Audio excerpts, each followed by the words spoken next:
Dans cette vidéo, nous allons créer une machine virtuelle sous Azure pour comprendre les aspects essentiels de la création de machines virtuelles sous Azure. Et l'objectif sera de travailler avec PowerShell et Azure pour en particulier créer des ressources sur Azure, créer une machine virtuelle sous Azure, la lancer. Alors d'abord, il faut que vous ayez créé un compte sur la plateforme Azure Cloud. Une fois que ce sera fait, lorsque vous serez connecté à Azure, vous aurez le menu qui apparaît à l'écran. Sur la gauche de l'écran, il y a un certain nombre d'éléments de menu. Et ici, ce qui va nous intéresser, c'est de créer une machine virtuelle, de voir comment ça se passe sous Azure. Alors pour créer une machine virtuelle sous Azure, on clique sur créer une ressource. Une fois qu'on a cliqué sur créer une ressource, on aboutit à ce menu, et en particulier ici, on a machine virtuelle. On a la possibilité de créer la machine virtuelle, de consulter des documents sur les machines virtuelles, et puis d'aller ici sur un lien qui va nous ramener sur des éléments de formation. Nous, on va cliquer sur créer, puisque notre objectif, c'est de comprendre comment on crée une machine virtuelle sous Azure. Ensuite, une fois qu'on est sur Azure, la première chose à faire, c'est de sélectionner un groupe de ressources. Un groupe de ressources, c'est tout simplement un groupe qui va permettre de stocker tous les éléments que l'on va créer, que ce soit donc des sous-réseaux, que ce soit euh, l'utilisation de disques, etc., etc. Donc ici, on regarde si on a un groupe de ressources qui est déjà prêt à l'emploi. Sinon, on peut en créer un. On va cliquer sur Créer nouveau. Et ce groupe de ressources, on va l'appeler par exemple Greta. Je clique sur OK. Donc là, on sélectionne ce groupe de ressources Greta. Alors c'est intéressant un groupe de ressources parce que quand on veut supprimer tous les éléments qu'on a créés et qu'on a intégrés dans un groupe de ressources, il suffit juste de supprimer ce groupe de ressources. Ensuite, ici, on va spécifier le nom de la machine virtuelle. On va l'appeler VM1 par exemple, machine virtuelle 1. Une fois qu'on a donné un nom à notre machine virtuelle, on va choisir la région. La région, on va choisir ici, par exemple, alors il y a plusieurs régions, mais on va choisir, alors on cherche ici, on va choisir tout simplement la France centrale, comme je l'ai ici, ce sera très bien. On sélectionne cette région-là. Alors les régions, c'est un peu c'est exactement comme les régions qui existent sous AWS. Ensuite, on a des zones de disponibilité, comme les zones de disponibilité existantes sur AWS. On peut en sélectionner plusieurs si on veut avoir une copie de cette machine pour des raisons de sauvegarde. Au cas où il y a une zone qui plante, l'autre zone pourrait prendre le relais, mais on va en sélectionner qu'une seule, la zone 1. Ensuite, une fois qu'on a sélectionné la zone, ici, on va avoir la possibilité de lancer des machines avec un type de sécurité donné.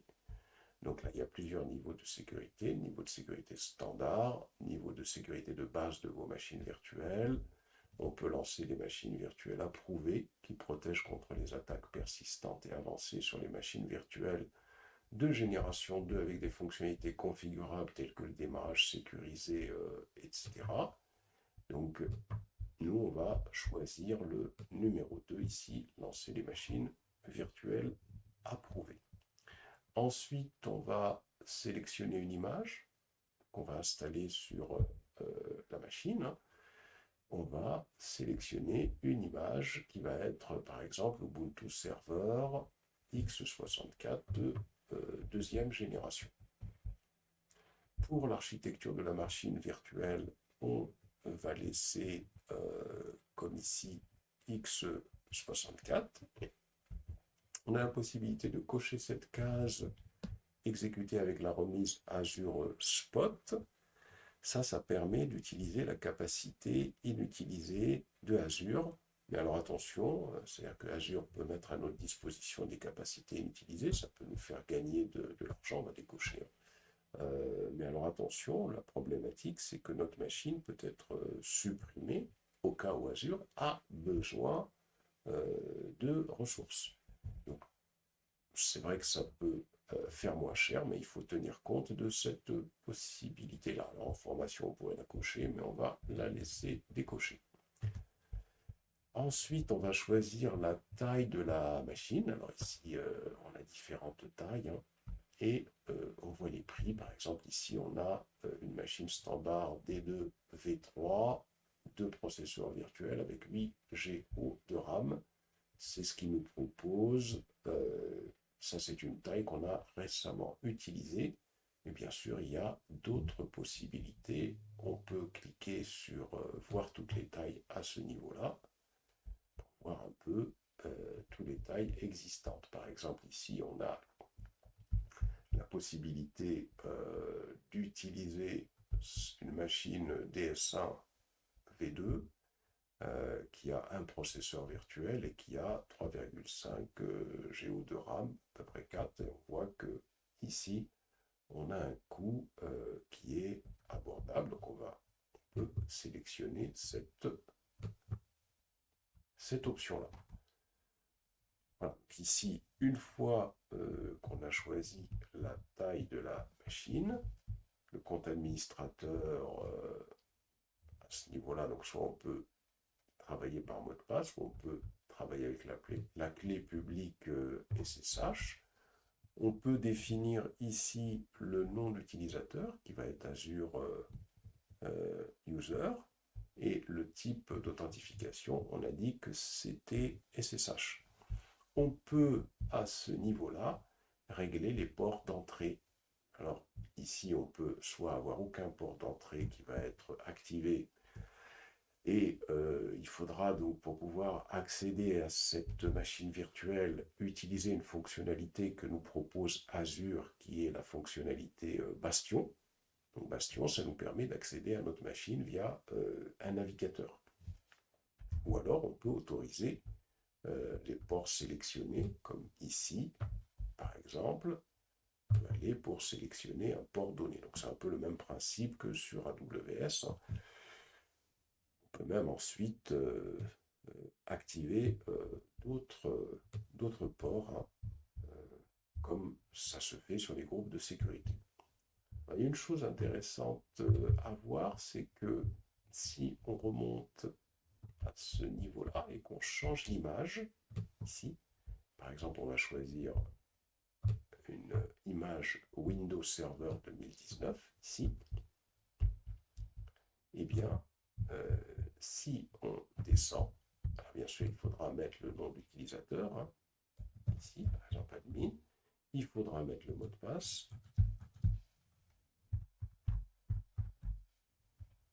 Voilà.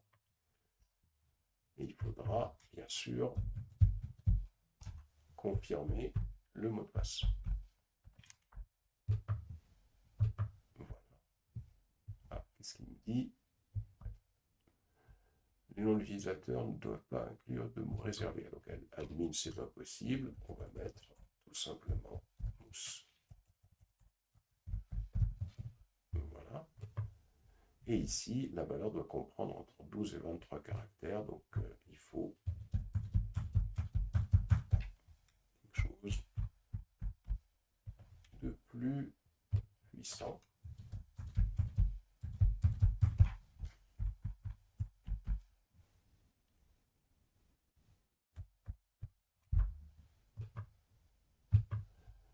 Alors, les champs de mot de passe et de confirmation du mot de passe doivent correspondre. Donc,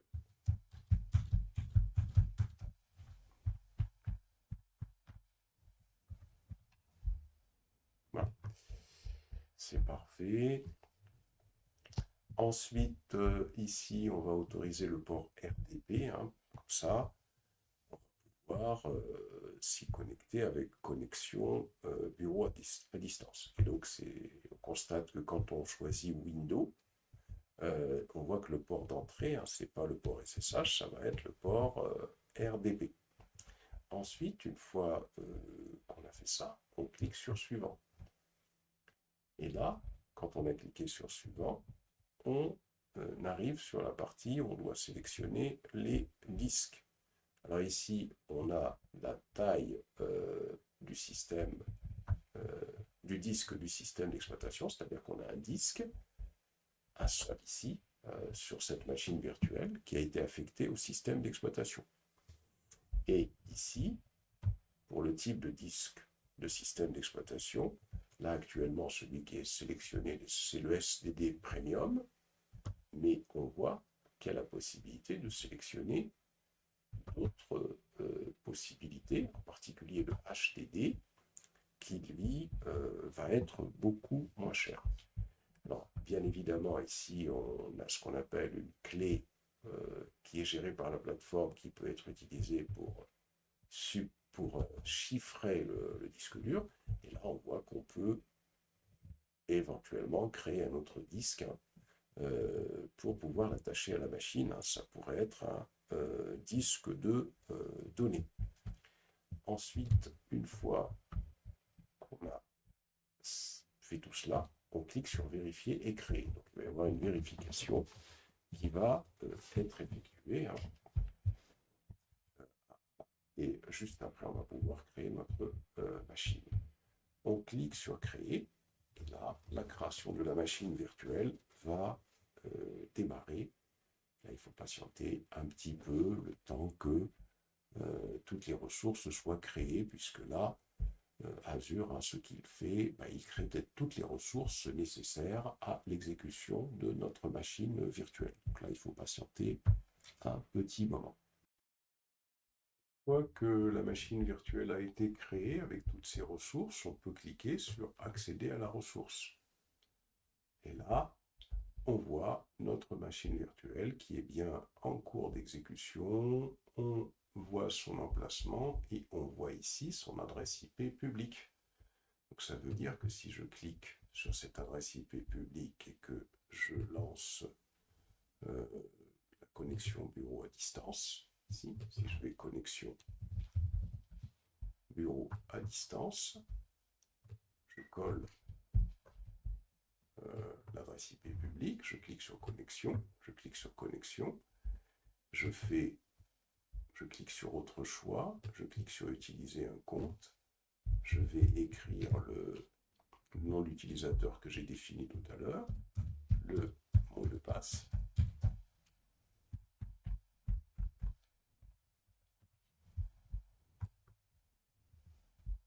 Si pas bon peut-être.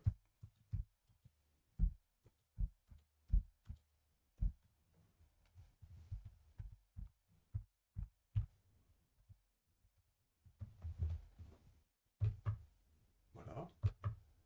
Et voilà. Je vais pouvoir accéder à la machine Windows qui a été mise en place.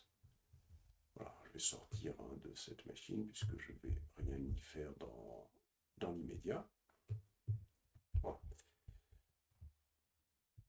Ensuite, alors je vais revenir ici à l'accueil. Et quand je clique à l'accueil, on voit parmi les ressources que l'on a créées qu'on a notre machine VM1, effectivement, et on a également ici la ressource Greta qui a été créée, c'est ce qu'on appelle un groupe de ressources, qui va contenir toutes les ressources qu'on va y intégrer, donc en particulier cette machine virtuelle. Alors cliquons sur cette ressource Greta pour voir un petit peu quelles sont les ressources qu'elle possède. Donc on voit que quand on a créé la machine virtuelle, dans ce groupe de ressources Greta, il y a un certain nombre de ressources qui ont été créées par la même. C'est-à-dire on a la machine virtuelle VM1, c'est la machine virtuelle. On a également ici l'IP public, la ressource VM1-IP, c'est l'IP public qui a été attribué à la machine virtuelle. On a également le groupe de sécurité réseau, VMA-NSG, donc on a affecté d'ailleurs à la machine virtuelle. On a un réseau virtuel, VMA net qui a été créé, on a un interface réseau et on a un disque, c'est celui qui a été associé au système d'exploitation. Donc, si on clique ici sur VM1 par exemple, à ce niveau-là, on voit, une fois qu'on a cliqué sur cette ressource-là, donc si on clique ensuite sur la gauche, quand on clique sur la ressource VM1, c'est-à-dire sur la machine virtuelle, on a bien évidemment le menu de gauche ici qui va nous permettre de faire un certain nombre d'opérations par rapport à cette machine virtuelle. Et on voit d'ailleurs ici la ressource dont j'ai parlé tout à l'heure, la ressource Bastion, je jetterai un coup d'œil après, qui permet de se connecter à cette machine sans ouvrir aucun port. Si je clique sur paramètres réseau ici à gauche, une fois que j'ai cliqué sur paramètres réseau, on obtient les règles d'entrée. Si je descends plus bas ici, hop, à ce niveau-là, voilà, on obtient les règles d'entrée qui ont été définies tout à l'heure. Donc en particulier, on a ici la règle RDP qui permet de se connecter avec le bureau à distance. On va cliquer sur cette règle, et cette règle-là, on a les propriétés affectées à cette règle, à savoir que l'on peut se connecter à partir de n'importe quelle source. Il ne faut pas faire en RDP, il faut que ce soit plutôt par rapport à mon IP. On a la plage de port source, c'est-à-dire que c'est à partir de n'importe quel port que l'on peut se connecter en RDP à ce serveur. La destination est mis le service RDP. Donc on va enregistrer avec cette modification. Si on descend, d'ailleurs on voit que le petit symbole rouge, c'était quelque chose pour nous prévenir que comme on donne la possibilité de se connecter en RDP à partir de n'importe quelle adresse IP, c'est peut-être pas très sécurisé. On va revenir sur accueil. Et une fois qu'on est sur accueil, on va recliquer sur le groupe de ressources. On descend. Je recommence ça, je clique sur accueil. Et je clique sur le groupe de ressources Greta, c'est pas sur la machine VMA. Alors quand on a cliqué sur le groupe de ressources Greta, on a en particulier le réseau virtuel VM1 net qui est ici. Je vais cliquer dessus et on constate pour ce réseau VM1 net, sur la droite, sur la gauche, il y a un menu qui apparaît, qui va nous permettre de pouvoir travailler sur les propriétés de ce réseau virtuel. Si je clique sur espace d'adressage, on constate qu'on a un espace d'adressage qui est 10.0.0.0/16. Et donc dans cet espace d'adressage, on a la possibilité de pouvoir créer des sous-réseaux. Donc j'ai cet espace d'adressage, c'est un petit peu comme le VPC qu'on avait dans AWS. Et là, quand je clique sur sous-réseau, ici, on voit qu'on a un sous-réseau qui a été créé. C'est un sous-réseau par défaut. Et donc, bien évidemment, si je clique sur ce sous-réseau par défaut, je vais obtenir les paramètres du réseau. Alors, on voit les paramètres du réseau qui sont enregistrés ici. Je clique sur annuler et bien sûr, je peux créer un autre sous-réseau si je le souhaite. Je peux cliquer sur plus. Je vais avoir par exemple sous-réseau 1. l'espace d'adressage, on m'en propose un par défaut ici, et on me donne des possibilités à ce niveau-là. Et je clique sur enregistrer. Voilà.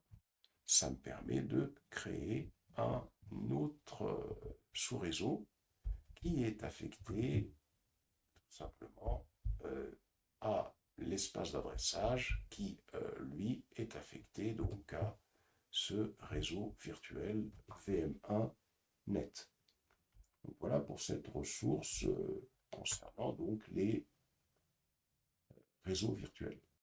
Alors maintenant, notre objectif, ça va être d'attacher un disque de données à notre machine. Alors pour ça, on va sur l'accueil, on clique sur accueil. Une fois qu'on a cliqué sur accueil, on clique sur la machine virtuelle. On descend sur disque, on clique sur disque. Une fois qu'on est sur disque, on clique sur créer un disque et l'attacher. Le nom du disque, on va l'appeler disque 1. On va laisser SDD Premium. La taille c'est 4 et tout le reste on va le laisser par défaut. On clique sur appliquer et là on attend, il va nous créer le disque. Il nous dit le disque a été créé. Patiente. Voilà, donc on a notre disque dur qui a été créé. Il nous dit que la machine virtuelle VM a été mise à jour. On clique sur la machine. Alors on va cliquer sur accueil. Ici. On va cliquer sur la machine virtuelle VM1. Et si on descend, voilà, on a bien notre disque qui est ici. Alors si on clique sur disque, à ce niveau-là, clique sur disque, voilà, on obtient les disques qui sont affectés à la machine. On peut également redimensionner une machine virtuelle. Il suffit donc bien sûr d'aller sur l'accueil, de sélectionner notre machine virtuelle et une fois qu'on a sélectionné notre machine virtuelle, on va ici rechercher taille, voilà la taille, et on peut bien sûr sélectionner une nouvelle taille. Il suffira juste de sélectionner sur redimensionner. On a la possibilité également de se connecter à une machine virtuelle de différentes manières. Si on clique sur connexion, ici, actuellement c'est le RDP natif qui permet la connexion, mais on a plus bas ici d'autres méthodes de connexion. Si je clique sur autre méthode de connexion, on a le bastion de base standard, Windows Admin Server, Center, SSH natif, console série, etc. Allons jeter un petit coup d'œil à Bastion. On clique sur accéder à Bastion. Patiente un petit moment. Ensuite, ici, il nous donne une tarification Bastion. On commence par un taux de base horaire, en savoir plus. Et on va cliquer sur déployer un Bastion. Et on patiente un petit moment pour pouvoir déployer un Bastion.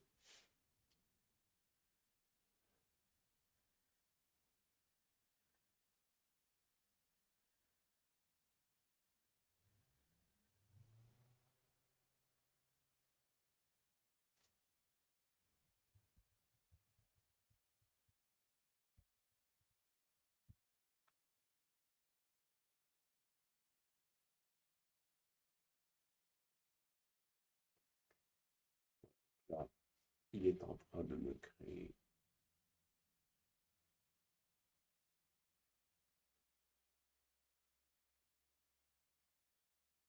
cette ressource.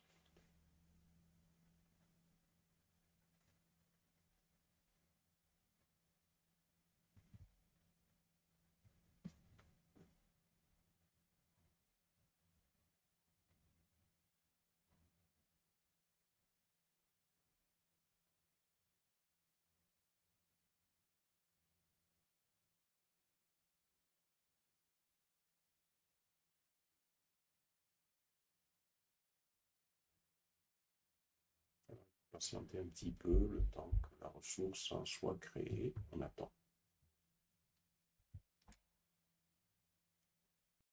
Une fois que l'installation s'est achevée, il suffit ici de saisir le login pour la machine virtuelle, le password, et on clique sur connexion, et là, on va se connecter à la machine. Voilà. Donc ça, c'est pas mal Azure Bastion, puisque ça permet de pouvoir se connecter à une machine sans ouvrir de port. Quand on a terminé, si on souhaite tout supprimer, il suffit de sélectionner notre centre de ressources qui est ici, et on pourrait donc ici supprimer donc ce groupe de ressources. On peut cliquer sur supprimer le groupe de ressources, et tout ce qu'on vient de créer va être supprimé. Alors il suffit d'entrer le nom du groupe de ressources. C'est ce qu'on nous dit ici. Le groupe de ressources, c'est Greta. Et je vais donc lancer la suppression de tout ce que j'ai créé. Le bastion, la machine virtuelle, etc. Alors maintenant qu'on a pu prendre en main un petit peu donc, le fonctionnement de Azure, ben, il est temps de pouvoir configurer Azure PowerShell pour pouvoir automatiser la création de composants sur Azure. Alors pour ça, on va se rendre ici sur Google. Et sur Google, on va écrire installer Azure PowerShell sur Windows. Ajouter Microsoft Learn. Voilà, comme ça on arrive sur leur site à eux. On descend et on nous explique ce qu'il faut faire. Donc on va aller ouvrir une console PowerShell 7. On peut le faire directement sur notre machine Windows ou sur une machine virtuelle Windows. On va l'exécuter en tant qu'administrateur. Voilà. Et là, on va d'abord commencer par cette première instruction pour la vérification de la version de PowerShell. C'est la 7. Ensuite, on va voir si les modules Azure PowerShell sont installés ou pas. Ensuite, on va descendre un petit peu plus bas. On va vérifier la version des règles de sécurité qui sont configurées et qui existent. Donc là, c'est plutôt pour obtenir la liste des règles de sécurité. Et on va ici définir une règle de sécurité. On la définit à Remote Signed. C'est pas ici, c'est dans PowerShell. Voilà.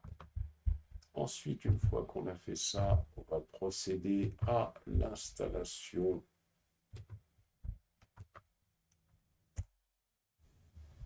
du module AZ PowerShell. On peut le mettre à jour de cette façon-là pour que ce soit la dernière version qui soit installée. Et à l'issue de cette installation, eh bien, on aura Azure PowerShell qui sera installé sur notre machine pour pouvoir automatiser la création de machines virtuelles sur Azure Cloud ou la création d'infrastructures plus complexes. Donc il faut qu'on patiente un petit moment.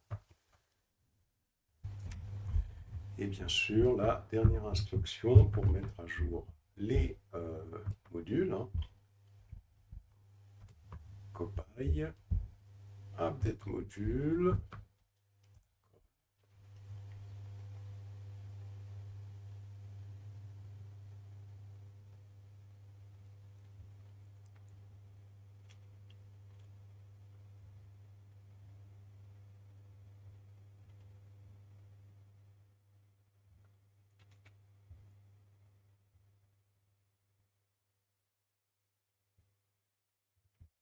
Et à l'issue de cette instruction, on aura tout ce qu'il faut pour pouvoir travailler avec PowerShell et Azure.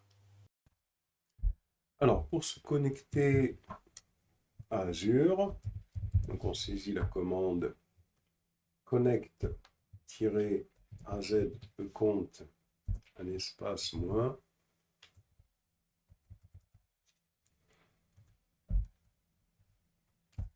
use device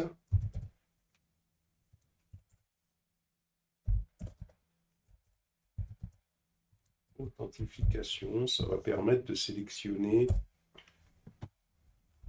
le browser et là il nous donne une URL que l'on va pouvoir utiliser dans notre navigateur et il nous a donné également un code à saisir. Code. Il nous demande de choisir un compte avec lequel on souhaite travailler.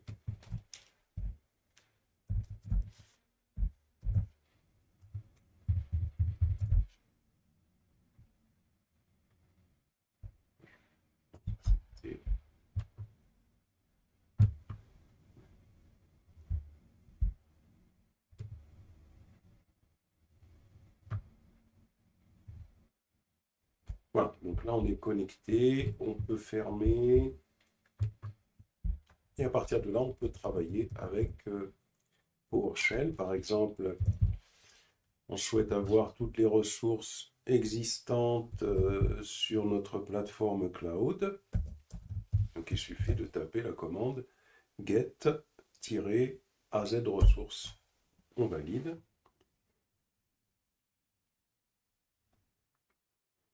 Et là, il nous donne toutes les ressources qui existent sur Azure Cloud. Par exemple, on souhaite avoir ces ressources, mais on va les formater. On va formater la sortie sous forme de table. Et donc, on va avoir les ressources existantes sur Azure Cloud qui apparaissent sous forme de table. Alors, si on veut les avoir sous forme de liste, on saisira get-az ressources, le pipe format-liste, et on va avoir les ressources sous forme de liste. Si on veut créer un nouveau groupe de ressources, comme on l'avait fait tout à l'heure quand on a créé la machine virtuelle sur Azure, il suffit de saisir new az ressources groupe. On va donner un nom au groupe de ressources, on va l'appeler par exemple Greta 2024.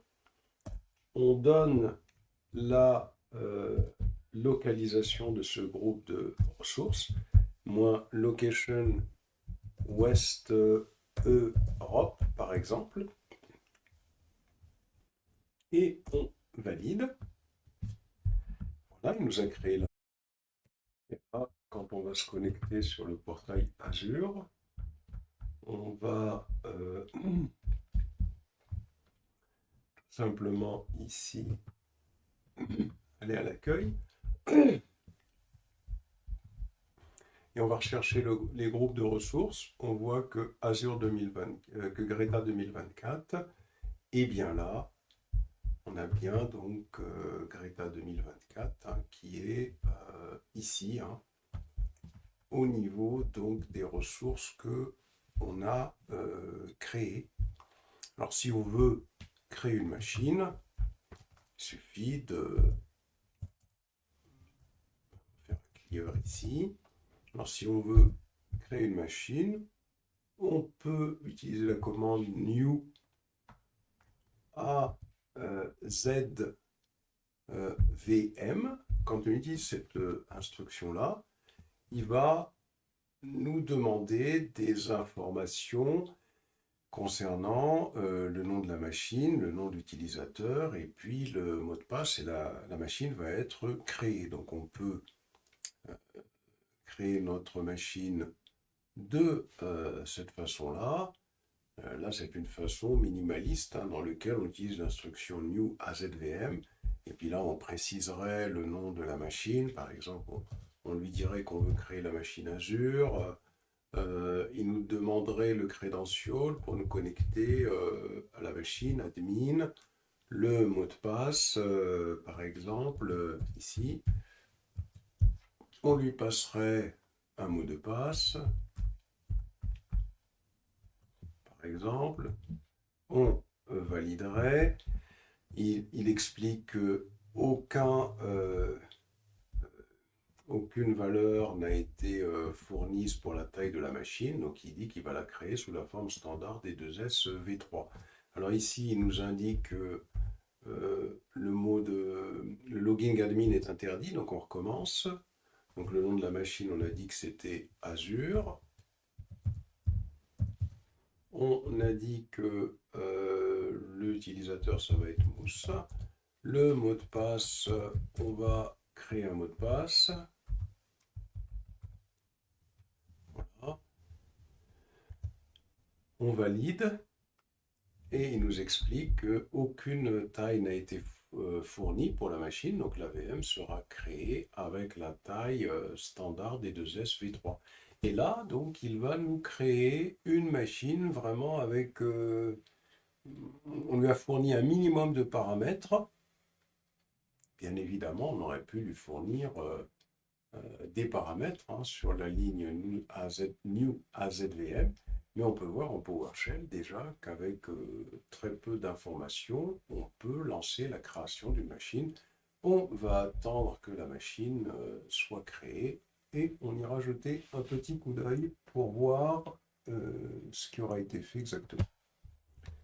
Quand la création est terminée, il nous donne un certain nombre d'informations concernant la machine, hein, le nom de la machine, ici le type de machine, la localisation, le groupe de sécurité, etc.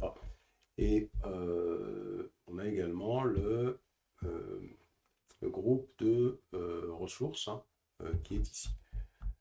Et si on va donc sur ici, si on va se rendre sur l'accueil, et si on va jeter un coup d'œil, si on clique sur groupe de ressources, on a le groupe de ressources Azure, et dans le groupe de ressources Azure, on a une machine virtuelle qui a été créée.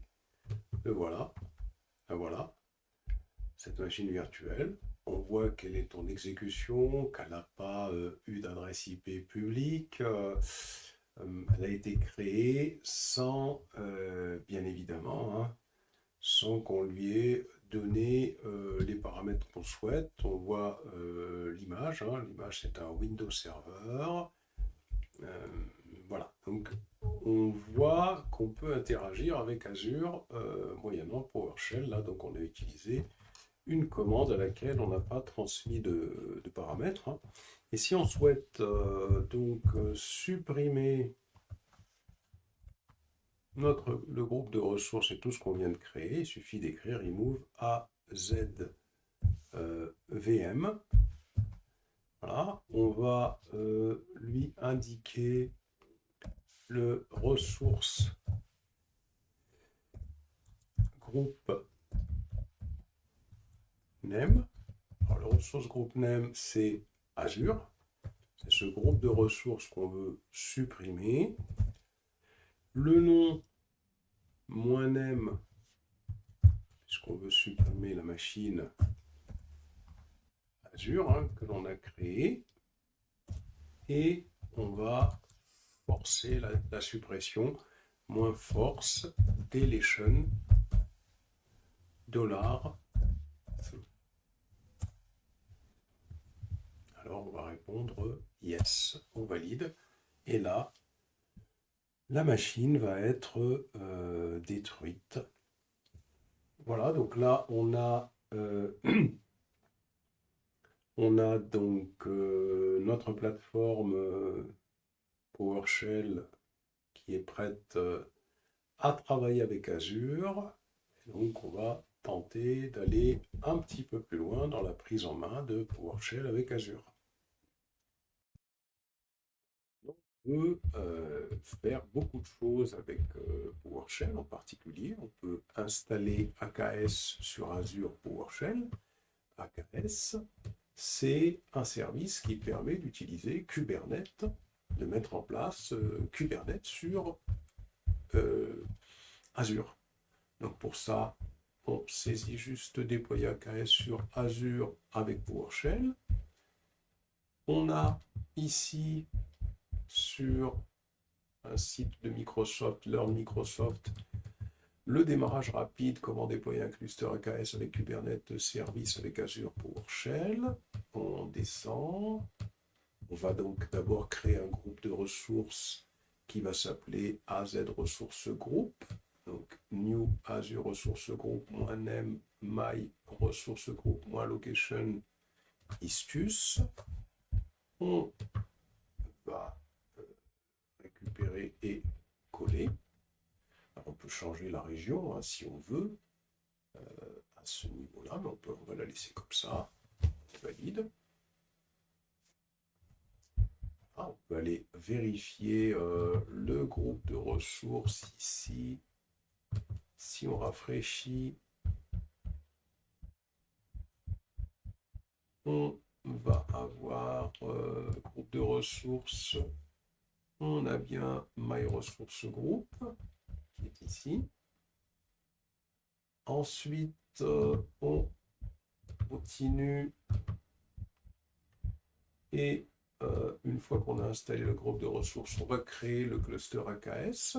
Ce cluster n'aura qu'un nœud, donc avec l'instruction nous AZ AKS cluster -ressources group name my ressources group -name my AKS cluster. Donc on va donner ce nom-là au cluster Kubernetes. Au niveau des nœuds, on va en mettre un seul.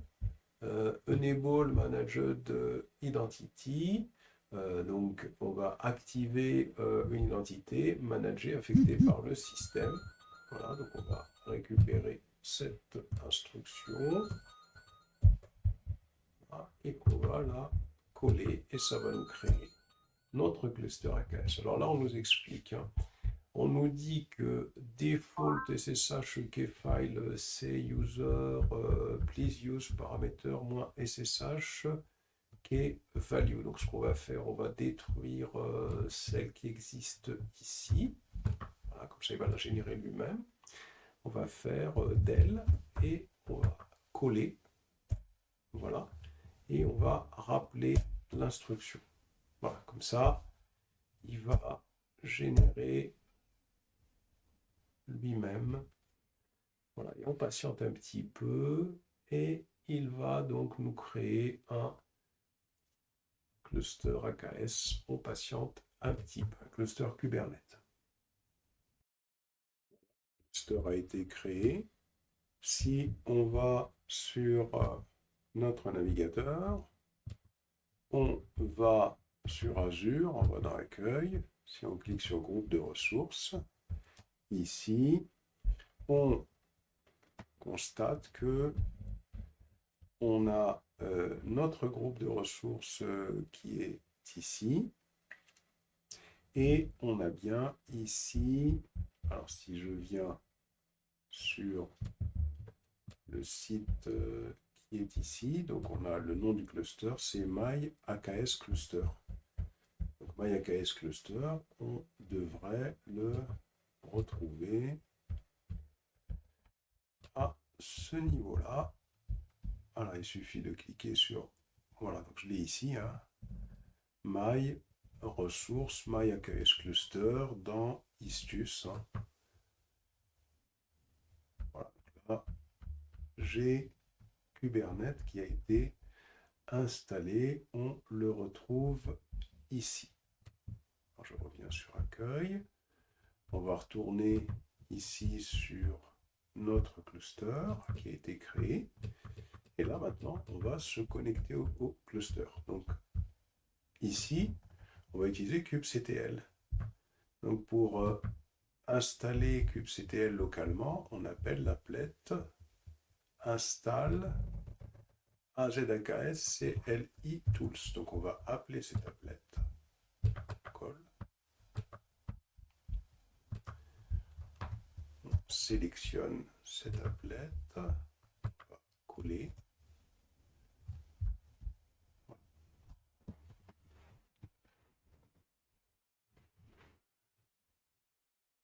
Voilà. Une fois qu'on a appelé cette applet, il va falloir donc configurer kubectl afin de nous connecter à notre cluster Kubernetes avec la commande import AZAKS credential. Donc, on va utiliser la commande import AZAKS credential. On va lui passer le nom du groupe de ressources et le nom du cluster auquel on veut se connecter. On sélectionne cette commande. On colle. Do you want to import Kubernetes config? On valide. Voilà. Ensuite, une fois qu'on a fait ça, pour vérifier la connexion au cluster, on va utiliser la commande kubectl getNodes pour afficher les nœuds du cluster. Voilà, et là, il va nous afficher notre cluster. Il n'y en a qu'un seul. Il n'y a qu'un seul nœud. On a créé un cluster avec un seul nœud. Voilà. Donc on a notre cluster Kubernetes qui est prêt et on va pouvoir déployer l'application. Donc on va utiliser un fichier manifeste pour créer tous les objets nécessaires à l'exécution de l'application AKS Store. Donc un fichier manifeste Kubernetes va être utilisé qui va définir un état souhaité d'un cluster, donc en particulier les images à exécuter.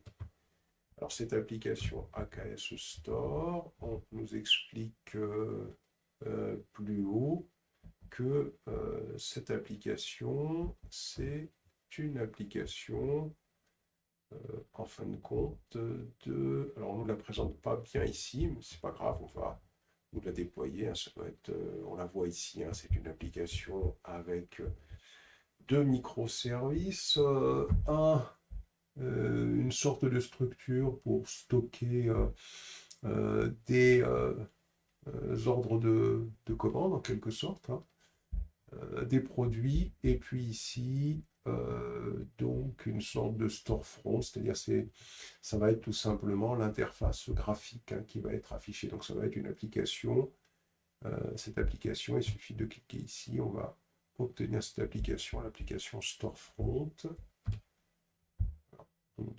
Qu'on ne l'expose pas trop ici, on va retourner en arrière pour tout simplement la déployer, voir comment elle fonctionne. Donc on nous explique, hein, qu'il y a une vitrine, donc c'est l'application web permettant au client d'afficher les produits et passer les commandes. Donc ça veut dire que la vitrine, c'est tout simplement le storefront. Service de produit, il affiche les informations sur le produit, c'est product service. Service de commande, il passe des commandes. Et puis RabbitMQ, c'est une file d'attente de messages pour une file d'attente de commandes, hein, pour les commandes qui sont passées. Donc, ce qu'on va faire pour pouvoir déployer cette application, on va créer un fichier de spécification Kubernetes. Ici, on va récupérer ce fichier de spécification ici. Voilà, CTRL-C. Et va ici donc faire un mkdir store, par exemple. On va faire un cd store. On va faire un nano et on va coller le... Alors, c'est pas un nano, hein, j'oublie que je ne suis pas sur Linux. On va faire un notepad et on va coller le nom du fichier de spécification Kubernetes à créer. Voilà. Ensuite, on va tout simplement copier tout le fichier de spécification. Alors, ce fichier de spécification, c'est un fichier de spécification qui va permettre de déployer notre application. On ne va pas rentrer dans les détails de l'explication de ce fichier de spécification, puisque c'est un cours sur, le déploiement avec PowerShell. Donc là, ça va être pour tester notre cluster Kubernetes. Donc, voilà, donc on va coller ce fichier de spécification, qui va nous permettre de tester Kubernetes. Ensuite, on revient derrière et on va appliquer ce fichier de spécification. Voilà. Donc on va déployer ce fichier de spécification, on va déployer une application sur le cluster Kubernetes que l'on a créé. Et là, on va venir ici. Donc là, normalement, bien sûr, il faut attendre un petit peu. L'exécution de ce processus, ça peut prendre plusieurs minutes. Hein. Il faut attendre un petit peu pour s'assurer que notre application elle fonctionne bien. Là, on fera un kubectl get pods pour... qu'est-ce que c'est qu'un pod? C'est tout simplement les objets qui vont permettre d'exécuter les conteneurs Docker qui contiennent notre application. Donc on voit qu'ils sont en état running, mais il y en a un qui n'est pas en état running. Voilà, il est en état initialisation. On fait encore un kubectl get pods. Voilà, ils sont normalement tous en état running.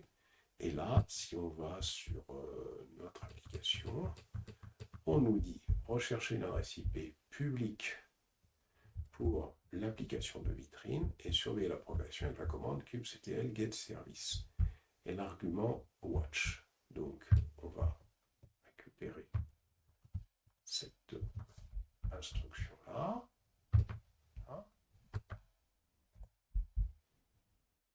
Voilà, donc là, on a une sortie kubectl get service storefront watch. On a une sortie qui nous donne une IP externe. C'est exactement ce qu'on a. Ici, la sortie external IP pour le service store front-end indique initialement qu'il est en attente. Donc, quand l'adresse external IP passe de l'état pending à une adresse IP publique réelle, là, il faudra utiliser CTRL-C pour arrêter le processus de surveillance. Donc là, on regarde. On voit que external IP, normalement, n'est plus en état pending. Hein. C'est parfait. On fait un CTRL-C. Voilà. Pour arrêter le processus de surveillance, comme on nous le dit. Ici et là. Ensuite, on ouvre un navigateur web à l'adresse IP externe de notre service.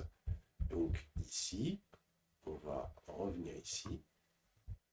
L'adresse IP externe, c'est celle-là. On la récupère. Comme ça.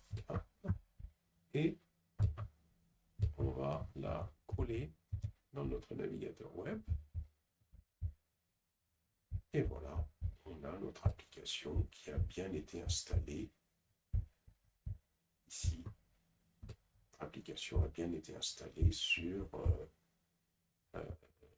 le cluster Kubernetes qu'on a créé très rapidement avec PowerShell. Donc là, on a une application, on a une infrastructure Kubernetes qui a été déployée avec PowerShell sur Azure. Donc si on revient ici, si on descend un petit peu plus bas On va supprimer le cluster dans quelques instants, mais avant ça, on va supprimer le cluster. Donc ici, dans le fichier de spécification, hein, on peut voir que le fichier de spécification va installer les différents conteneurs Docker qui vont faire différents conteneurs Docker hein, qui vont s'exécuter dans des pods et les différents services nécessaires à l'application. Tout ça a été fait dans un seul fichier. Et on voit également aussi que on a également un load balancer hein, qui a été installé. Un load balancer, c'est ce qui va permettre hein, d'obtenir cette adresse IP externe par le biais de laquelle on s'est connecté. Voilà, un load balancer ici. Hein, par le biais duquel on a pu se connecter à notre application. Voilà pour le déploiement avec PowerShell d'un cluster AKS hein, sur Azure. On va donc maintenant supprimer ce cluster. Il suffit d'utiliser la commande PowerShell suivante.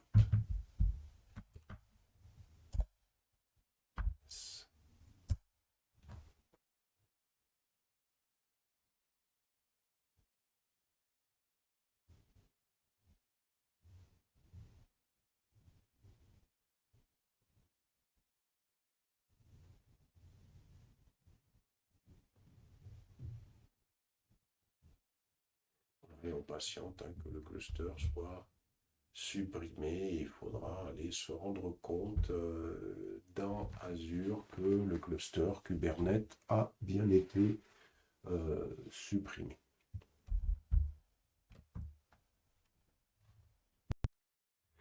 Dans cette partie, on va créer une machine virtuelle. Donc, on va d'abord définir un certain nombre de variables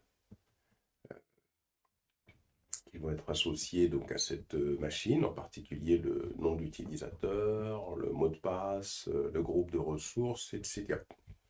Alors, on y va. On va d'abord définir ces variables. On va définir une variable qui va s'appeler $local admin user. Donc, ça, c'est une variable. Et dans cette variable, on va écrire le nom de l'utilisateur qui va être local admin. Ensuite, on va définir une autre variable qui va être $local admin secure password. On va avoir une variable qui va permettre de stocker un mot de passe sécurisé. Donc $local admin secure password est égal à convert to secure string, c'est-à-dire qu'on va sécuriser le mot de passe. Entre guillemets, on va définir ce mot de passe, password 0, et on va définir comment sera stocké ce mot de passe. Et bien évidemment ici, pas bien évidemment, mais on va utiliser le paramètre -force pour contraindre à la conversion du mot de passe en mot de passe sécurisé dans cette variable au cas où il y aurait un problème. Alors ce qui est bien, c'est que à chaque fois, on peut afficher bien évidemment les variables. Hein. Il suffit de taper le nom de la variable.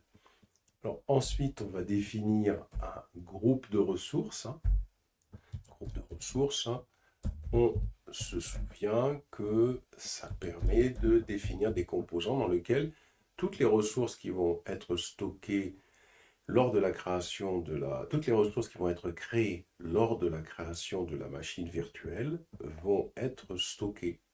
Si on détruit le groupe de ressources, on détruira la machine virtuelle et les composants qui auront été créés avec elle. Donc de la ressource groupe name, c'est le nom de la variable, on va définir comme nom, par exemple, PowerShell. On va définir, alors on stocke dans cette variable ce ce paramètre. Ensuite, on va donner un nom à l'ordinateur, à la machine virtuelle qui va être créée, hein, $computer_name, et on va lui donner le nom VM, par exemple. Alors, on va mettre VM10, hein, comme ça on est sûr qu'on n'a pas une machine virtuelle qui aurait été créée au préalable avec le nom VM1. Ensuite, on va définir la région dans laquelle va être créée la machine virtuelle. $location name est égal à France centrale. Ensuite, on va définir le nom de la VM. Ici, dans $computer_name, c'est le nom de l'ordinateur qui va être créé, tandis que là, ça va être le nom de la VM. On va définir le nom de la VM. VM name est égal, alors pour faire la distinction d'ailleurs, ce qu'on va faire, on va changer juste après le nom de cette variable, hein, pour faire la distinction entre la VM et le nom de l'ordinateur, ou on peut les laisser comme ça, après tout, ça ne pose pas de problème. Donc $VMName est égal à VM10, on va rester sur la même appellation, il n'y a pas de problème. Ensuite, on va définir la taille de la VM, hein, en termes de nombre de processeurs, en termes de nombre de processeurs, en termes de mémoire, hein, donc VM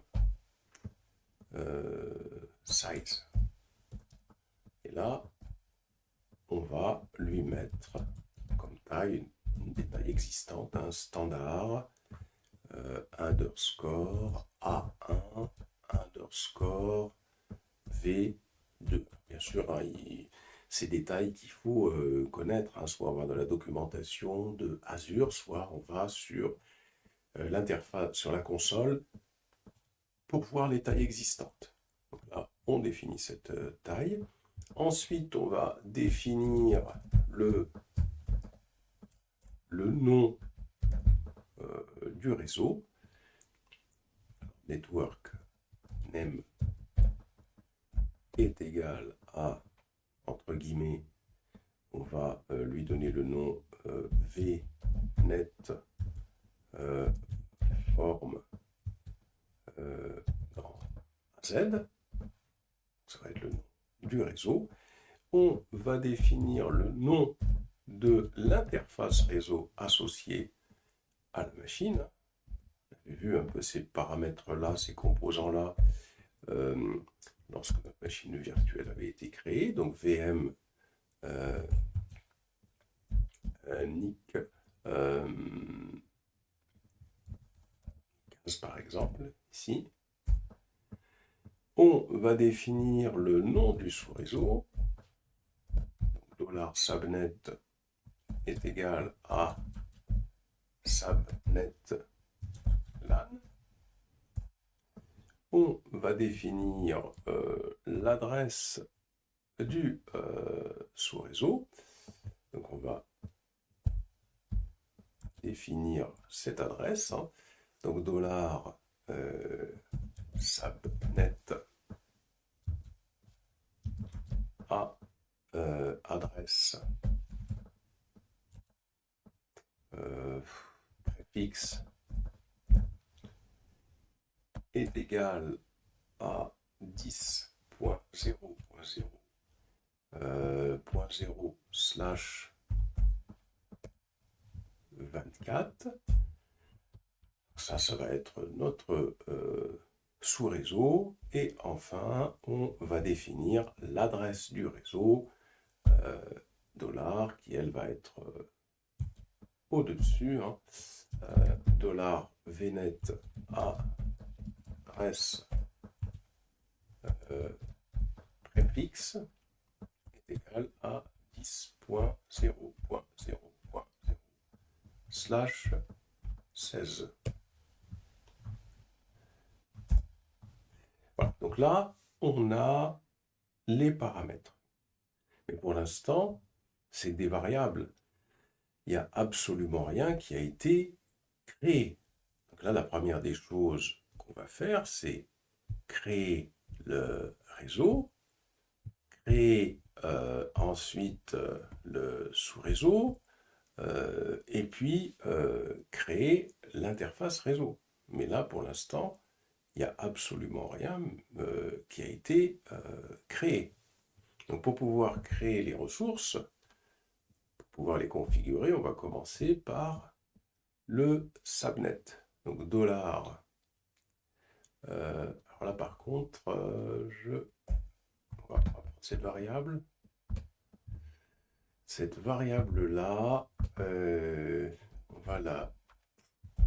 Alors d'abord, on va tout simplement cette variable, qu'on puisse faire la distinction avec ce qu'on va faire. Subnet, ici, on va écrire subnet name. On va plutôt définir cette variable. On va plutôt l'appeler $subnetName. On peut la laisser telle qu'elle, hein, en haut, ça n'a pas d'importance. On va la renseigner avec la même valeur, mais on va l'appeler subnetName. Pourquoi? C'est parce que cette variable $subnet qui est ici, on va l'utiliser pour configurer le réseau avec ce nom-là en particulier. Donc ensuite, on passe à la configuration du réseau, une fois qu'on a défini ces variables, puisque rien n'a été bien évidemment créé pour l'instant. On va faire $subnet est égal à, et là, on va utiliser une instruction de PowerShell Azure est égal à new-az virtual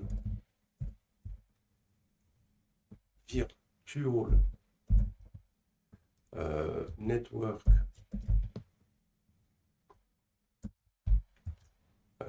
subnet config -name notre sous-réseau, et ce sous-réseau, on va utiliser le nom qu'on a défini ici. Subnet, donc on lui donne le nom subnet name, celui-là. Le nom du sous-réseau, c'est subnet LAN. On va ensuite lui donner une adresse, adresse préfixe. On va lui donner une adresse CIDR. Et l'adresse CIDR qu'on va lui donner, c'est cette adresse-là, $subnet adresse préfixe. D'ailleurs, on pourrait tout simplement sélectionner la variable ici pour ne pas se tromper et être sûr qu'on lui a donné la bonne variable orthographiée. Alors, qu'est-ce qu'il me dit? Il me dit the most similar Azure PowerShell command en... Alors, new, ici on a une erreur. Il nous dit que new-az virtual network, voilà, qu'ici il y a une erreur, c'est network. De toute façon, il nous aide ici. Donc voilà, il suffit de rappeler la commande et d'aller corriger notre erreur network. Network, il y a un R ici. Voilà, on valide. Voilà. Donc, ici, nous avons créé, configuré déjà notre sous-réseau. Ensuite, nous allons donc maintenant créer notre réseau. $vnet est égal à new-az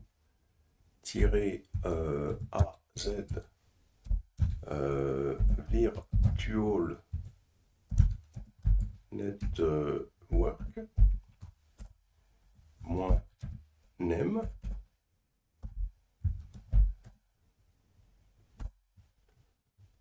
Ça va être donc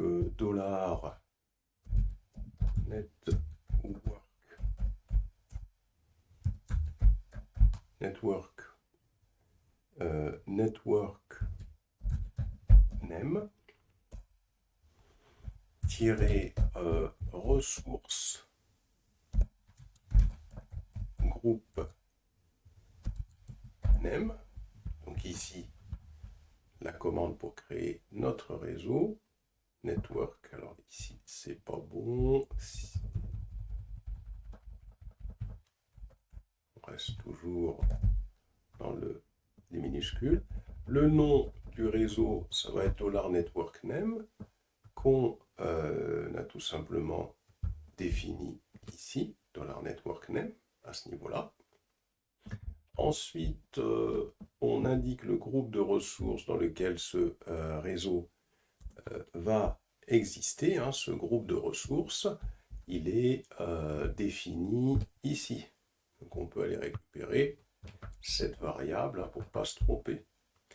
Ensuite, une fois qu'on a défini le groupe de ressources, il faut qu'on définisse la location, c'est-à-dire où est-ce que ce réseau va être créé. Et là, on a défini une variable justement concernant la location.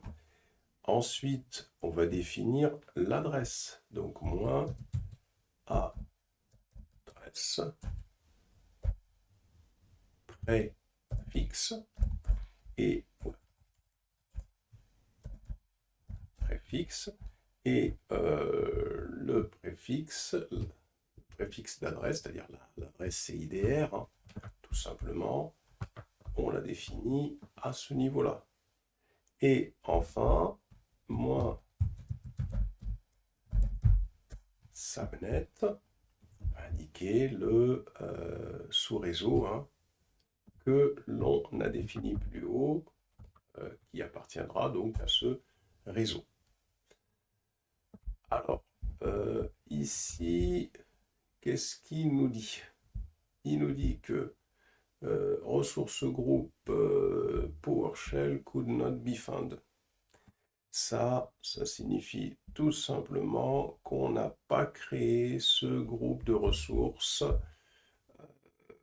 dans PowerShell. Vous voyez, donc on utilise ici un groupe de ressources, mais on n'a pas créé ce groupe de ressources dans PowerShell, donc il nous explique qu'il ne le trouve pas. Donc il faut qu'on crée ce groupe de ressources. Alors on va le créer. Hein. Donc ça va être new-az ressources groupe moins name. Et là, on va avoir le groupe de ressources qui est ici. Et ce groupe de ressources, on va demander à le créer, mais on va indiquer où est-ce qu'il est localisé. Il est localisé dans France centrale, ici. Voilà. Et là, on va pouvoir rappeler la commande qui n'a pas marché. C'était la commande $vnet, hein, c'était celle-là. Il suffit de la rappeler avec les touches de direction. Et là, on patiente un petit moment. Voilà, donc là, c'est intéressant de voir hein, que quand une ressource n'est pas créée, eh bien, bien évidemment, hein, si lorsqu'on crée une ressource, on avait préalablement besoin de cette ressource, ça ne va pas fonctionner, il va y avoir un message d'erreur, donc on regarde le message d'erreur et on sait qu'on n'a pas créé le groupe de ressources dans PowerShell. Là, c'est bon. Il nous reste donc maintenant à définir notre interface réseau. $NIC est égal à new-az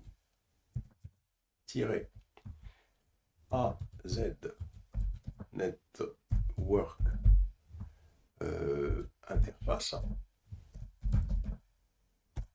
moins name, on donne un nom à l'interface, $name.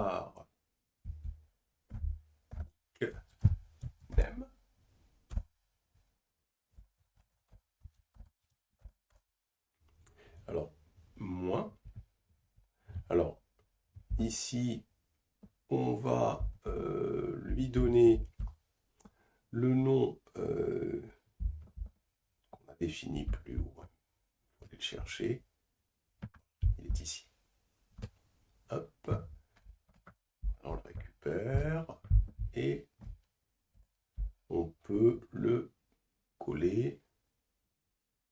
C'est fait, hein. On lui a donné ici, mais je vais supprimer pour être certain que c'était bien celui-là. Voilà. On va définir le nom du groupe de ressources. Ressources, groupe name, ressources, groupe name. Alors, le nom du groupe de ressources, hein, voilà, est égal à $ressource groupe name. Il faut aller vérifier, hein, si c'était bien ce qu'on avait fait. Voilà, $ressource group name. Sinon, il faut faire un copier-coller, hein, quand on n'est pas sûr, hein, de comment on avait orthographié la variable. Moins location, voilà, comme la location, on l'avait définie à moins $location name. Elle est ici. Voilà, puisque c'est les variables, hein, qui sont en haut que on utilise. Voilà, et on va avoir le subnet ID. Donc l'idée du réseau, donc qui va être égal à, on avait créé le réseau ici, donc on peut récupérer cette variable, hein, qui est juste au-dessus. Hop, point subnet 0, puisqu'il n'y a qu'un seul sous-réseau qui a été créé au-dessus ici, donc qui avait été affecté à ce réseau. Donc c'est le premier réseau qui nous intéresse, dont on doit récupérer la propriété ID. Puisque l'objectif ici, c'est tout simplement à cette option subnet ID de lui associer le sous-réseau dans lequel on va avoir cette interface réseau, hein, qui va être affectée. Et donc, pour cela, ici on a écrit moins subnet ID. Plus haut, ici, on avait créé le réseau $vnet. Et ce qui nous intéresse, c'est l'idée de ce sous-réseau. Et comme il n'y en a qu'un seul, est-ce qu'on peut avoir plusieurs sous-réseaux, hein, dans un réseau? Là, en l'occurrence, puisqu'on peut en avoir plusieurs, il faut choisir dans un tableau de réseau, de sous-réseau. Et là, dans ce tableau de sous-réseau, il n'y en a qu'un seul, donc on choisit le subnet d'indice 0. Si on avait eu un autre, peut-être qu'on aurait choisi le subnet d'indice 1, etc., etc. Voilà. Donc, ici, une fois qu'on a achevé la création de cette interface, on valide. Si ça passe bien, bon, on n'a pas d'erreur.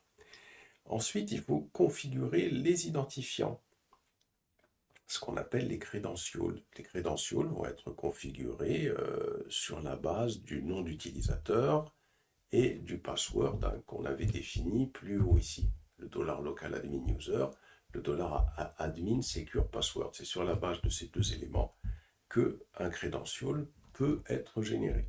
Pour ça, on va définir une variable $credential, et dans cette variable, on va utiliser une commande new object, et on va définir donc le type d'objet qu'on va créer. C'est un type d'objet de type credential, donc system.manage, puisque ce credential va permettre de gérer la machine, hein, management.automation.ps credential. Et qu'est-ce qu'on va faire? On va lui passer à cette commande-là, on va lui passer le nom de l'utilisateur, ici. Donc on va lui passer le nom de l'utilisateur à ce niveau-là.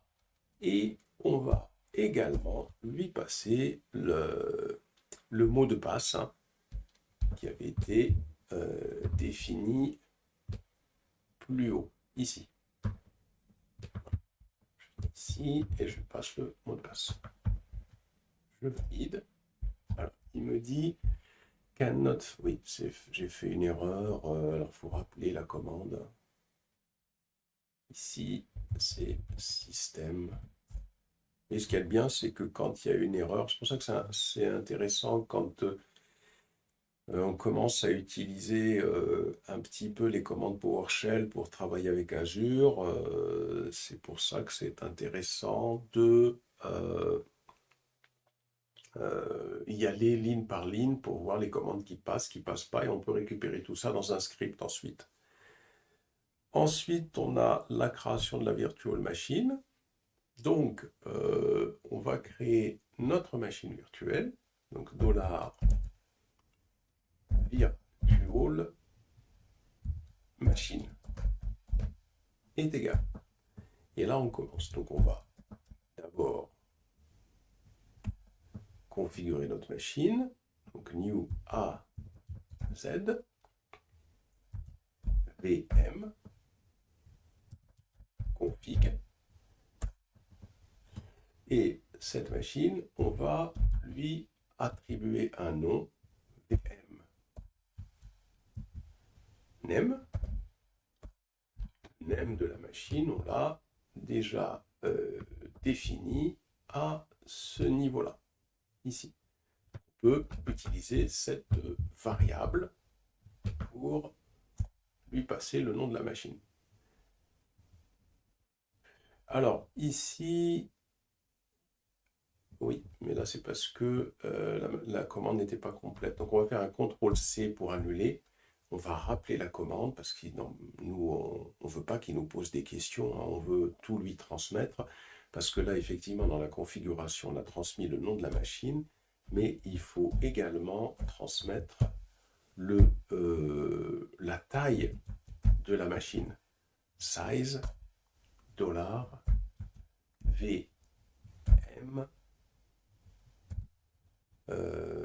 size. Voilà, donc là, on a configuré notre machine, on lui a attribué un nom et on lui a attribué également une taille. Maintenant, on va continuer, on va configurer le système d'exploitation de la machine. Donc, $virtual machine est égal à 7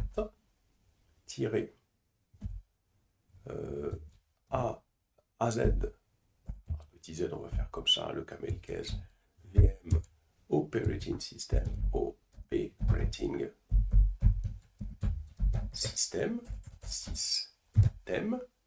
système d'exploitation, moins VM, alors, la VM, on avait, la VM, elle est là. Voilà, c'est-à-dire que là, on a tout simplement, on doit lui transmettre la configuration qu'on a effectuée plus haut, hein, et on va lui indiquer le type de système qu'on va mettre dessus. Donc c'est un système Windows, hein, moins Windows, ici. On va camel case, hein, Windows. Ensuite, le nom du computer, name. Le computer, on l'a plus haut ici, à ce niveau-là. Voilà. Ensuite, on va lui passer le credential, moins credential, hein, puisqu'on a créé un credential. Et le credential, c'est le credential qu'on avait défini à ce niveau-là, ici. Donc on va aller transmettre ça. Voilà. Donc là, on vient de configurer le système d'exploitation de notre machine.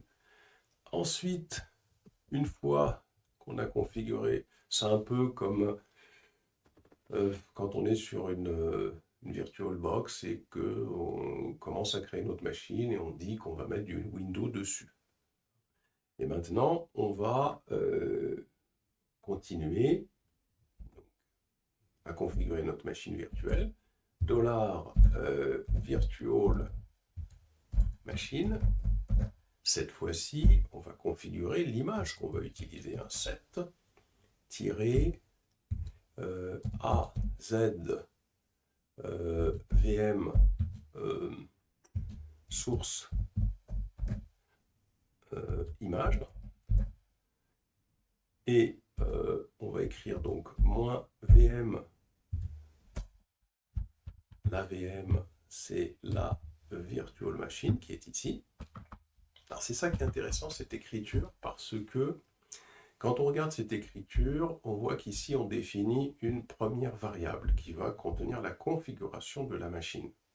Ensuite, on reprend cette variable et donc on la définit ici. Donc on écrit $virtual machine égale set, on va définir le système d'exploitation. Et on va lui passer comme paramètre, dans VM, on va lui passer déjà la configuration de la machine virtuelle qu'on a créée ici. On lui passe un certain nombre d'autres paramètres. Et arrivé ici, dans cette machine virtuelle, on aura notre machine qui aura les paramètres concernant le système d'exploitation qu'on veut installer qui auront été configurés, ainsi que les paramètres de configuration concernant son nom et sa taille. Et là, on continue pour définir l'image qui va être utilisée dans notre machine, et on transmet bien évidemment la configuration qui aura été réalisée au-dessus. Donc ici, on configure l'image. Alors moins on va utiliser l'option Publisher Name pour lui transmettre l'image que l'on souhaite, ce qui va nous intéresser, c'est Microsoft Windows, c'est cette image-là, Windows Server. Donc là, c'est en quelque sorte pour utiliser donc l'image qui aura pour nom Microsoft Windows Server. Parmi les images existantes, par contre, il faut aller un peu plus loin parce que les Windows Server, il y en a beaucoup.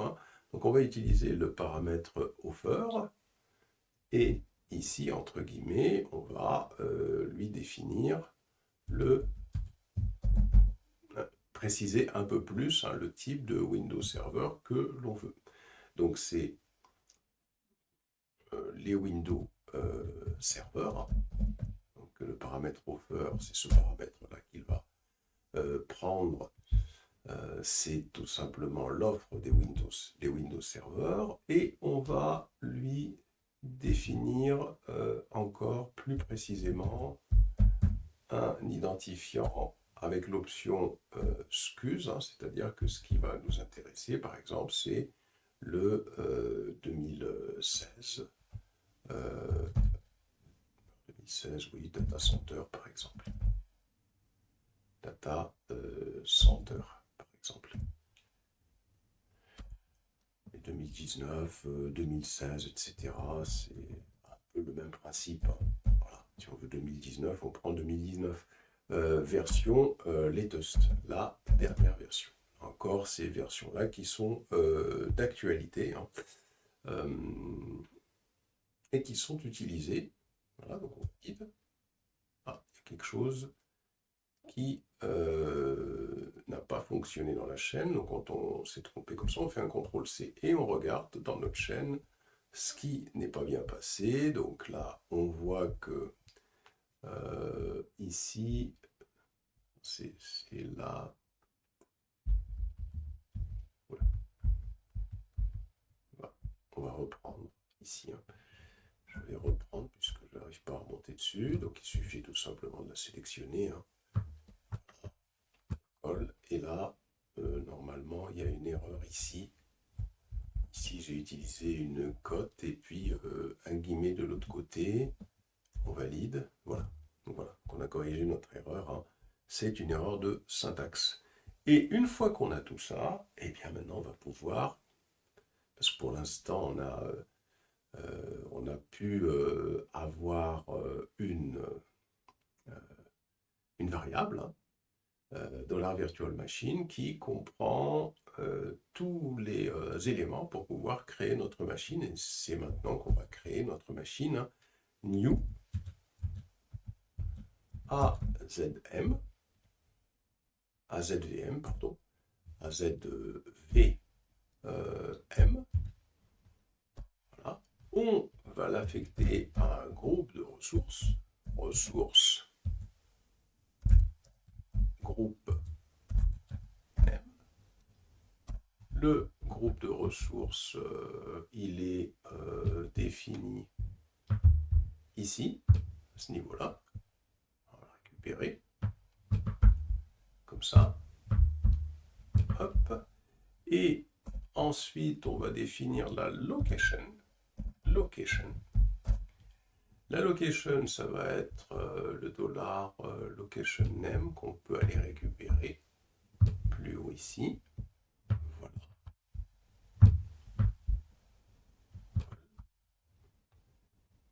Et ensuite, on va avoir le -VM. VM.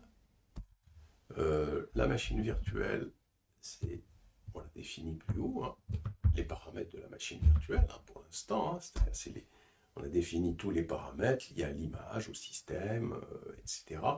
Et on va utiliser le paramètre -verbose, hein, pour voir un petit peu ce que va faire notre commande, et on lance la création de la machine virtuelle sur Azure. Donc là, on voit, ça c'est en train de créer, que si on souhaite ensuite créer un script avec tout ça, donc en même temps il parle, là il s'exprime. Alors là par contre, il dit, qu'est-ce qu'il dit?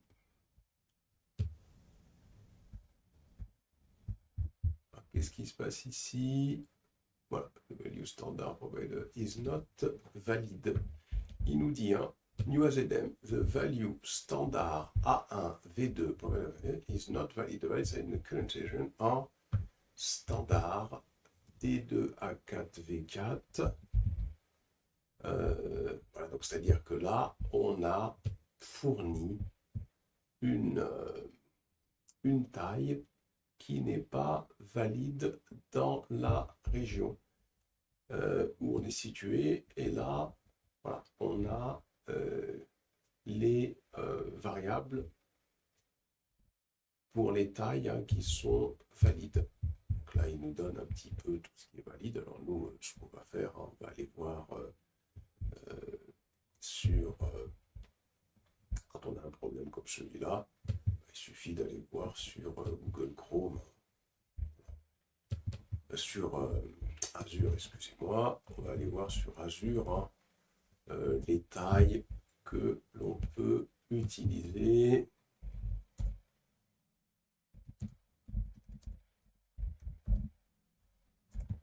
Azure Cloud, Microsoft Azure.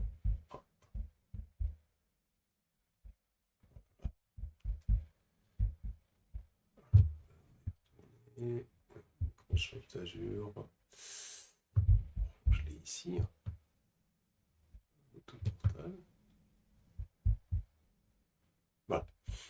Et là, on peut aller tout simplement à créer une ressource pour aller les voir, hein. Tout simplement, on va sur machine virtuelle. Et là, quand on en crée une, bah, France Centrale, elle est là. Ça va nous permettre de voir ici, voilà. On a le standard -DS1 underscore V2. On peut utiliser celui-là qui est le plus petit. Alors, on revient donc ici, hein, là par contre il ne nous l'avait pas proposé, je sais pas. On va revenir ici. Alors par contre, il va falloir paramétrer ça à ce niveau-là. Il faut voir si... Voilà. Le problème, c'est que la taille, elle a été utilisée ici. Alors, ce qu'on va faire, on va tout simplement ici, ce paramètre-là. On va venir ici pour le corriger. Voilà. Et là, de ce qu'on a vu, on est sur le paramètre underscore ds1 et v2. ds1 et v2. Donc ici, standard. Et S1, V2.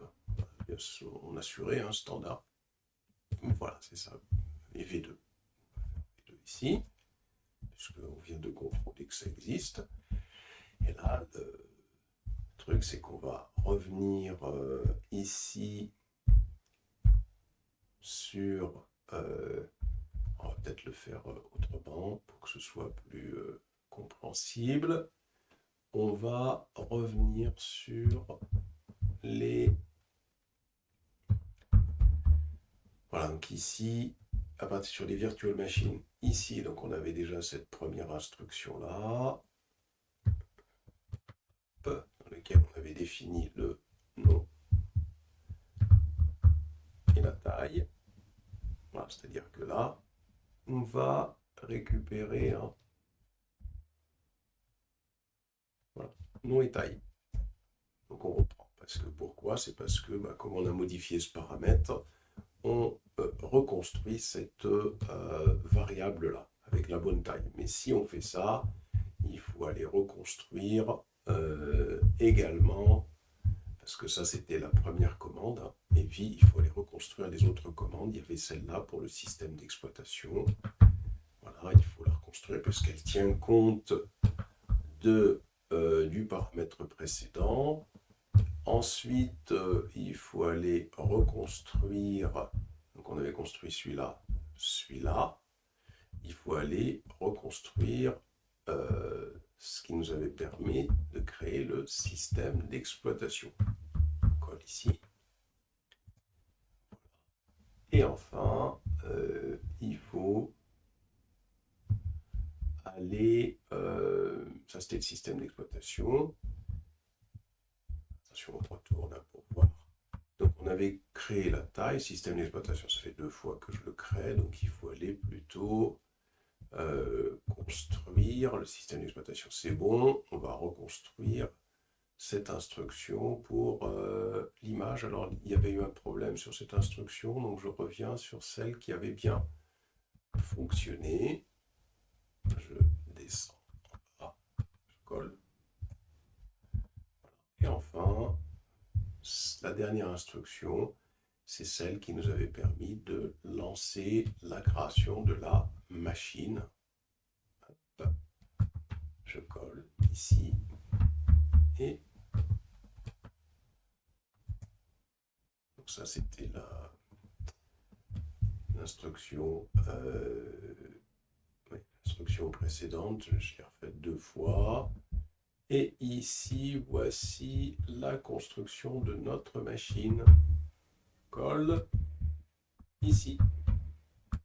Je vais coller à ce niveau-là. Voilà, et là, on espère qu'il ne va pas nous signaler une autre erreur, mais s'il nous la signale, hein, on identifiera le problème pour aller le régler, tout simplement. Alors, ce que je disais, c'est que... Enfin, donc là, voilà. Il nous donne encore un problème. Qu'est-ce que c'est que ce problème? Il nous dit... The region may cost more for the same service. You can disable this message. Bon, là, alors verbose. value standard for VM is not valid. The valid size in the current region. Pourtant, on avait bien choisi. C'est quoi qu'on lui a fourni. Selecting. Donc ça, c'est le message où il nous dit que effectivement, donc the region you've selected may cost more for the same service. You can disable this message in the future in the command update. Mais nous, comme on l'utilise pas trop, le service, c'est pas trop problématique. Par contre, il nous dit ici, value standard DS1 -V2 protected for the... Et donc là, qu'est-ce qu'il nous propose, lui? Il nous propose standard D2A. Alors, on va chercher ce qui peut nous convenir ici. Pour pouvoir être à l'aise dans notre création, on va aller créer un fichier Notepad ici. Maintenant qu'on a exploré un peu toutes ces commandes, doucement, on va créer un fichier Notepad. Et ici, dans ce fichier Notepad, qu'est-ce qu'on va faire? On va aller récupérer déjà les instructions concernant les variables. On va les récupérer à ce niveau-là. Voilà. Pourquoi ce... alors, il y a des variables, je crois, qui... on va tout récupérer. On va récupérer toutes ces variables ici. Voilà, donc on peut récupérer toutes ces variables à ce niveau-là. Voilà. Donc là, on va pouvoir CTRL-C, modifier, remplacer. On va remplacer tout ça par rien du tout. Voilà. Comme ça, on a déjà les variables. Ça va être maintenant, puisqu'on a vu un peu les commandes, plus simple de travailler. Ensuite, une fois qu'on a nos variables, ici, on va aller récupérer les commandes qui nous intéressent beaucoup, c'est-à-dire qu'il suffira juste pour les réexécuter, juste d'exécuter ce script, comme ça on sera tranquille. Donc ça, ces deux commandes-là, on en a besoin. Voilà, ça c'est la commande qui permettait de définir la taille de la machine virtuelle. Et celle-là, c'était la commande qui permettait de définir le système d'exploitation. Il va nous en manquer deux qui vont être intéressantes pour mettre à jour notre commande. Alors il faut aller bien sûr à l'endroit où, dans les endroits où ça s'est bien exécuté, ici, voilà. Donc on a cette autre commande et on avait la dernière qui permettait la création de notre machine virtuelle, donc celle-là. Voilà. Ici. Ensuite, on vient ici. Là, on a les commandes dans ce fichier-là, comme ça permet de pouvoir faire des modifs facilement. On revient ici, et là, on a un message d'erreur. Il nous dit que the value standard A1 V2, il nous explique que is not valid, et il nous donne les tailles valides. Ben, on va aller déjà récupérer ces tailles, hein, toutes ces tailles, ici.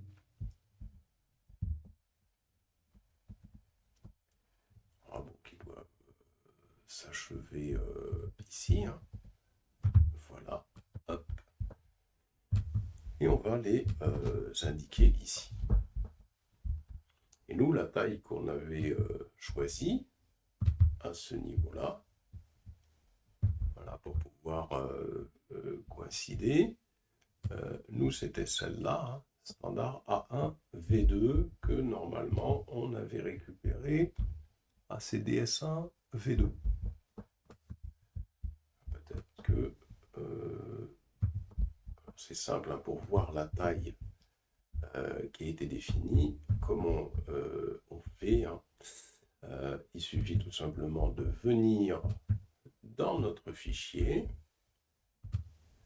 et à ce niveau-là, d'aller rechercher tout simplement notre machine. On va faire ça. On va récupérer ça ici. Et à ce niveau-là, on va aller coller ce...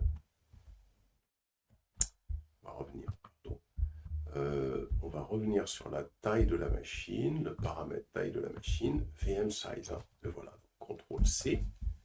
Et on va coller ici VM size. Et dans VM size, c'est DS1 V2. Alors, est-ce que c'est de... Voilà, c'est celui-là. Donc, the value standard DS1 V2 provided for the VM size is not valid. Et là, il nous donne les tailles disponibles. Alors, ce qui va nous intéresser, c'est de rechercher est-ce que standard DS1 existe dans ce qu'il nous propose ici. Voilà, tout ce que j'ai récupéré hein, comme type de... Alors, on va rechercher le menu, modifier, rechercher. Je colle. Est-ce que standard DSA n'existe pas? Standard DS. Pourquoi dans France centrale ça n'existe pas alors que on le voit pourtant dans... Alors,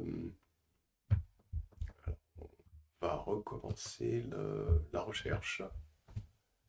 Donc j'ai standard underscore DS1.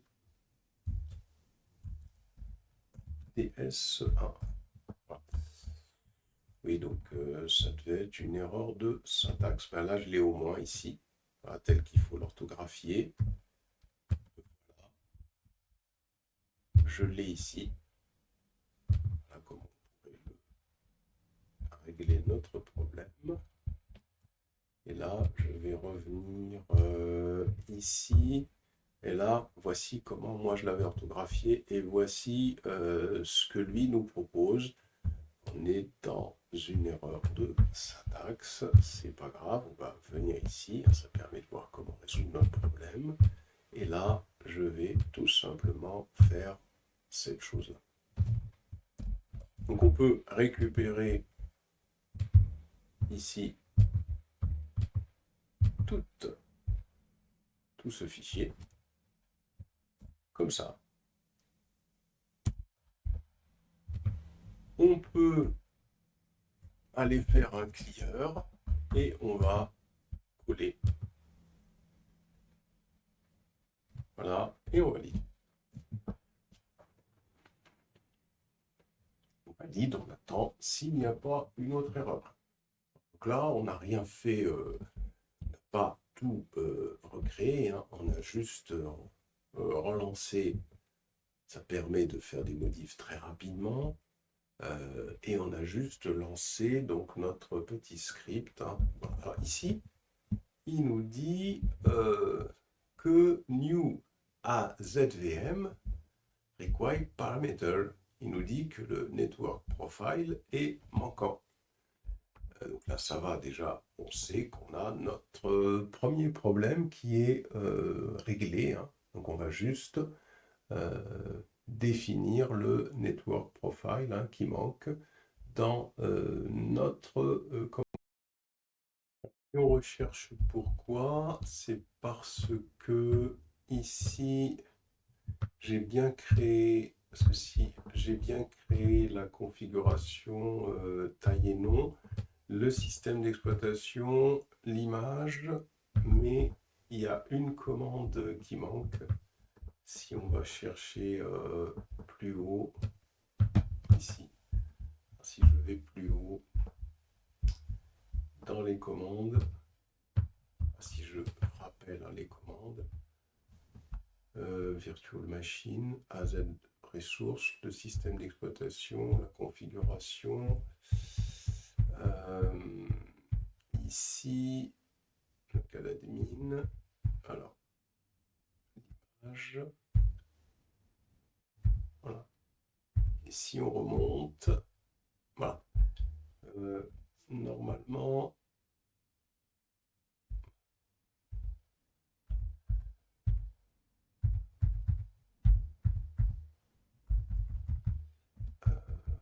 il y a une commande qui manque. Virtual Machine, on avait configuré cela, new AZVM, $virtual machine, oui. Local user, secure, et là, effectivement, $virtual machine. Normalement, après l'image source, voilà, donc juste, il y a une commande qu'on avait réalisée qui n'apparaît pas ici, et comme bien évidemment j'ai effacé l'écran, eh bien il va falloir la recréer, mais elle n'était pas très grande. C'était lors de la définition de l'interface $virtual machine, ou alors je l'ai oublié. On avait $virtual machine qui est égal à add-azvm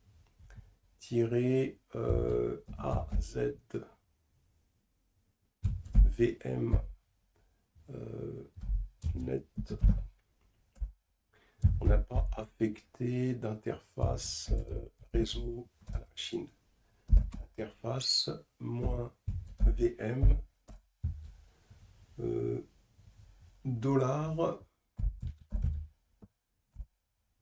$virtual machine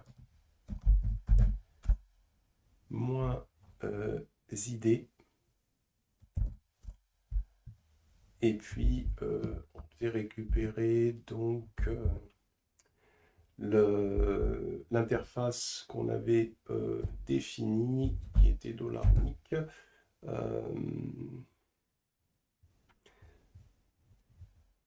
$nic.id. C'est-à-dire que la machine virtuelle, on ne lui avait pas affecté de carte réseau en quelque sorte, hein, alors qu'on l'avait défini. Donc ce qui veut dire que ça, il faut le créer avant de lancer la machine virtuelle. Alors virtual, là, ici on va faire virtual. Pour cette erreur, bien évidemment, il suffit de rechercher sur le net, hein, et on aurait eu la réponse, mais c'est ça l'oubli. L'oubli, c'est cette commande-là, $virtual machine add-azvm network. Ici, c'est un R, interface -vm virtual machine -id $nic id. Et là, on peut récupérer tout ça pour aller réexécuter.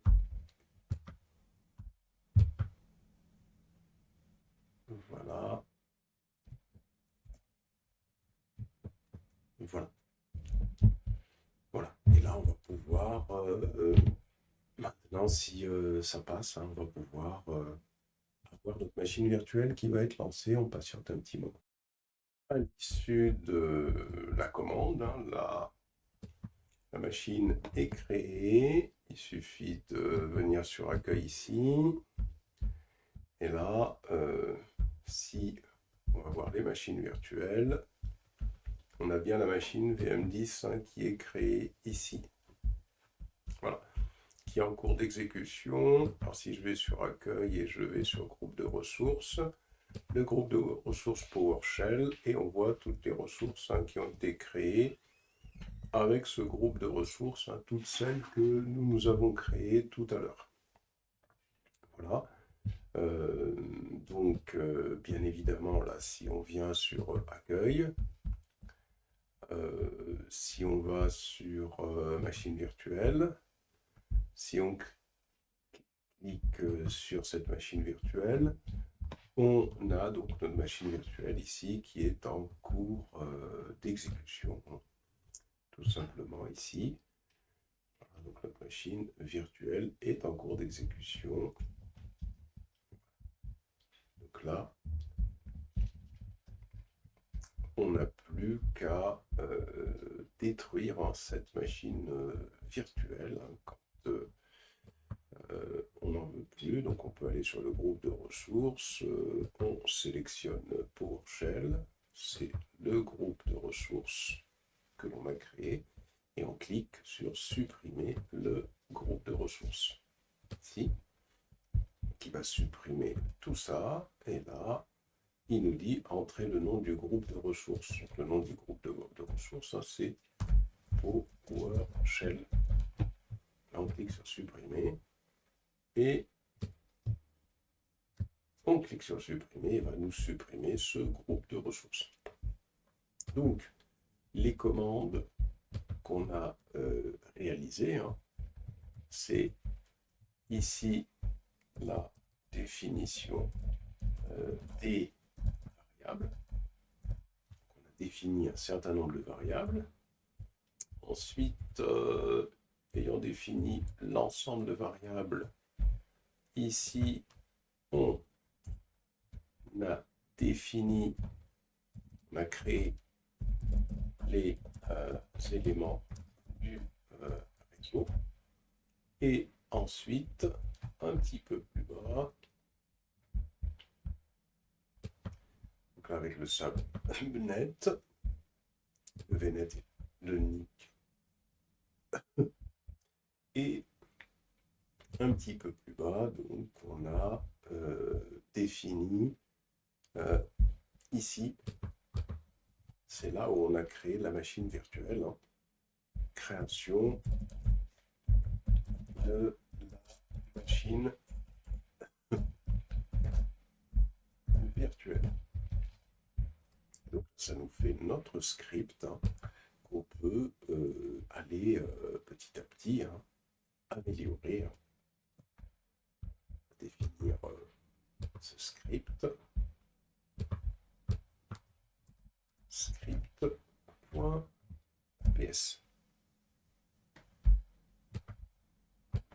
Et on l'enregistre quelque part. Peut-être l'enregistrer dans C, au dossier script PowerShell. Hop.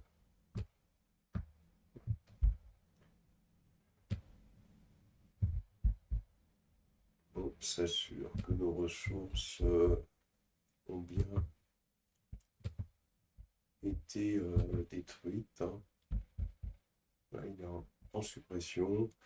Donc là, il faut patienter, hein, le temps que les ressources soient gratuites. Voilà comment on peut créer une machine virtuelle